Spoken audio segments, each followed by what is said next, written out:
So for today's video guys ay mag-standing workout tayo guys. So disclaimer first sa mga taong hindi gusto ang video na to, please skip the video and maghanap kayo ng video gusto nyong panoorin. Dahil ang video na to ay para lang sa taong gusto manood at sa gustong mag-workout. So standing workout for today lang guys. So hindi to siya hard workout dahil wala naman tayong jumping. So dito tayo sa wall, isipin nyo na lang na habang naghawa kayo sa wall, sa pader ba in short. Isipin nyo na lang naghawa kayo ng abs ng inyong cross. Nag-imagine sa abs ng inyong iniidolo charing. So ang workout na to guys ay pang whole body workout to guys. Hindi lang siya pang isang na workout ba. Whole body workout to guys. Para pantay-pantay naman yung ating galawan at saka sabay-sabay sa pagbawas ng sibo sa katawan. Kung hindi nyo alam kung anong sibo sa katawan, fats, okay? Fats. Reduce fats in your body. So, simplihan lang guys. Mag-count lang kayo ng 1 minute, 1 minute. Step by step. Kahit anong galawan guys, gawin nyo siyang 1 minute. Pero kung bago ka pa lang, gawin mo siyang 30 seconds. Lalo na kung sa push-up, gawin nyo siyang 30 or magsimula muna kayo sa 10 guys. Kasi alam nyo na ang push-up ay hindi madali. Nakakahingal siya guys actually. So, start sa hard workout. Not hard workout. Nagkakabalik na tuloy tayo dito sa ating pag-voice over. Yung simplihang galawan lang muna guys kung mga first timer kayong magsimula kasi alam nyo na baka maabinat yung nyo, yung mga muscles nyo ba. Ganon. So, wag biglain. So, ganyan lang ang aking workout guys. Simple lang talagang galawan. Pero, pawis na ako yan dyan guys. Kung alam nyo lang. So, mahaba to ang aking workout guys. Umabot to ng 16 minutes and 45 seconds. So, dahil standing lang naman tayo. So, pahaba-habain natin ang ating videos. So, lang ako guys, nagbo-voice over lang ako kasi mag-iwas-iwas muna tayo ngayon sa music. Baka meron kasi ako guys nakita sa aking monetization. Nag-read siya guys. Hanap ako ng hanap pa kung saan ko hanapin yun. Wala naman sa mga video ko, lalo na sa long form. Siguro nasa baka sa My Day Stories ba? Doon siguro siya guys. Kasi noong isang araw nag-check ako kasi mayroon akong 3 videos na muted and then sa stories. Damay na yun guys. Kung nag-upload kayo ng videos na may music tapos na copyright, punta din kayo sa sa stories ninyo kasi nandoon din yung isa kasi naka-violation din yung ina-upload nyo and then damay na din yung sa stories nyo. So, dapat i-delete nyo yun. Yun yung ginawa ko nung isang araw. Nawala naman siya, guys. And then ngayon, nag-check ako kaninang umaga. Nag-read na naman. So, ibig sabihin, meron na naman akong violation. So, hanapin ko yan mamaya. So, dito tayo, guys. Balik tayo dito sa ating workout. Para sa likod naman, guys. Ganyan lang. O, diba? Murabe ko dragbutito, right? So, ayan, ganyan. Para lumiit yung likod nyo, pag may malaki kayong likod, diba tayong mga babae, guys, lalo naman nagkaedad tayo, nag-iba na talaga yung shape sa ating katawan. So, sa akin, okay lang naman yung aking shape ng aking katawan. Wala pa namang pinagbago, mataba pa rin. As you know, kumakain tayo. Yan ang ating kalaban guys. Pag nagwo-workout tayo guys, makaramdam talaga kayo ng sobrang takam na takam sa pagkain. Sinasabi ko na yan sa inyo guys. Pagkatapos yung mag-workout, gutom na gutom and then gusto mong kumain ng matamis, gusto mong kumain ng asin, ng mga sweet. So, dapat i-ano nyo talaga yan, guys. Itigil nyo talaga yan, guys. I-ano nyo talaga yung sarili nyo. Wag kayong kumain. Kakain lang kayo ng konti lang, guys. Wag yung sobrang dami. Kasi pag hindi nyo napigilan yan, ay nako, mas lalo kayong tumabers. Sinasabi ko na yan sa inyo.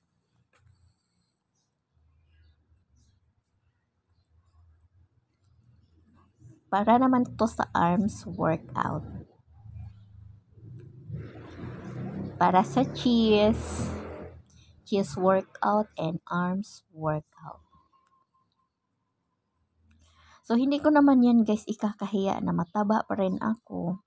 Kasi hindi naman tayo nagpapasiksi ng bonggang-bongga, no? Baka ano naman isipin nyo dyan. Ano lang ba, pang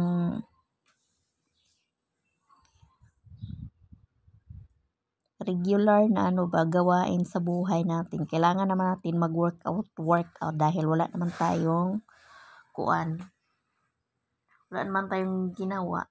Wala naman tayong gagawin ngayong araw. So, dahil schedule ko rin ngayong araw, guys, sa pag-upload ng long form videos, nakita nyo naman yung aking ina-upload, puro mga shorts videos. So, kailangan natin mag-upload ng long kasi I'm so happy, guys. Pero hindi pa naman ako sure kung i-approve ako doon sa in-stream ads. So, I hope so na ma-approve tayo, guys, para naman kumita naman tayo dito, no? Kahit maliit-liit lang, o diba?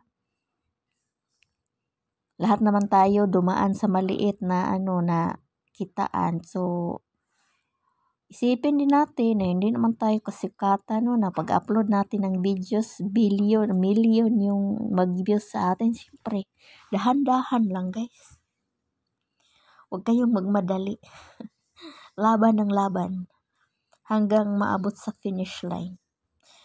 Sobra talaga, guys, nakaka-inspire yung ma-invite ka sa 60 minutes views, guys, 'di ba? Hinahabol nyo din 'yan. So ako hinahabol ko din 'yan.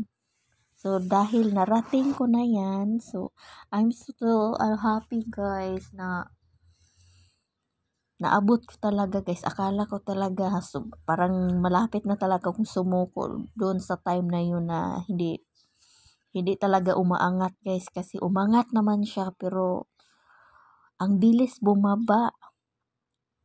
Yun yung naano ko, guys, na experience. Hindi madaling buhay vlogger. Lalo na kung hindi naman tayo kasikatan.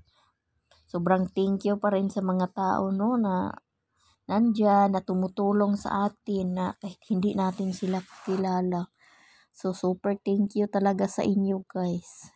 Laking tulong kayo sa aming mga small content creator na nagsisimula pa lang, na wala pa naabot yung mga dapat abutin na requirements. Tapos, ma-stuck ka pa doon pag mayroon kang violation, mayroon kang rejected. Yan ang buhay vlogger, guys. So, kayong mga nagsimula pa lang, huwag kayong susuko. Laban ng laban lang. Mararating nyo rin yan sa dulo. At kikita at sasahod na rin kayo. Depende na din sa videos, guys. Kasi meron namang sa akin kasi, guys, meron akong isang videos lang talaga yung nag-viral. Super thank you talagang sa videos na yun. Napakalaking tulong na talaga yun sa akin. Tapos pag nung nakita ko yun, guys, hindi ko na talaga tinigil yung nag-upload talaga ako sa isang araw, halos 10 videos yata, yung mga short videos sa Reels lang yung ina-upload ko, mga 10 second lang, 15 second, ganun. So, babawi na lang tayo dito sa guys. Mag-upload na lang tayo ng mga, dapat talaga i-upload, guys, ng 90 second talaga. Kasi yun naman yung nakalagay. Wala naman yung ads, yung mga wala ding ads yung mga 9 second, 10 second na videos. Walang ads yun sa Reels. dapat talaga 90 seconds i-upload natin. So, mag-upload lang ng upload guys. Huwag kayong titigil. Kasi naghahabol tayo sa sa 60 minutes views kayo. Kasi ako naabot ko na yung 60 minutes. So, share ko na lang din sa inyo guys kung ano yung ginawa ko. Huwag kayong mawalaan ng pag-asa. Laban ng laban lang. Maabot nyo din yan guys. Ako nga, kahit walang nagtuturo sa akin, dinuloy-tuloy ko pa rin yung aking ginagawa, guys. Hindi ako sumuko. Kasi ang iba nga, sinasabi na kalukuhan lang daw eh. So ngayon, ano kayo ngayon? Habang tumatagal kasi guys, taon-taon, so diba, nag-iiba din naman yung ating, ating mga videos. So, ako dahil workout fitness yung aking content, so kailangan ko talaga mag-upload ng content na salong guys na workout. May manood man or wala. Ang gusto ko lang naman ay mag-upload. Walang sapilitan. So, at least mayroong mga lumalabas na ads sa aking mga long form videos na mga minsan 3 videos, 5 videos, 6 videos, ganon. Depende sa sa haba ng videos na ina-upload nyo guys. Kasi pag lang mga 3 minutes yung video, siguro mga 1, 2, ganon, mga 3, ganon lang siya guys. So iba pa rin talaga guys yung yung salong kasi mahaba, maraming ads. Sa ads lang naman tayo kumikita guys, 'di ba? So kailangan nating mag-upload ng long videos, long life, long fitness. Ganon. So kamusta pala yung mga araw nyo dyan guys? Yung yung panahon nyo dyan ba? Dito sa Bacolod, na guys, maaliwalas na yung panahon dito. At saka walang ulan. Nagpakita na si Haring Araw. Very, very, very good yung weather dito today.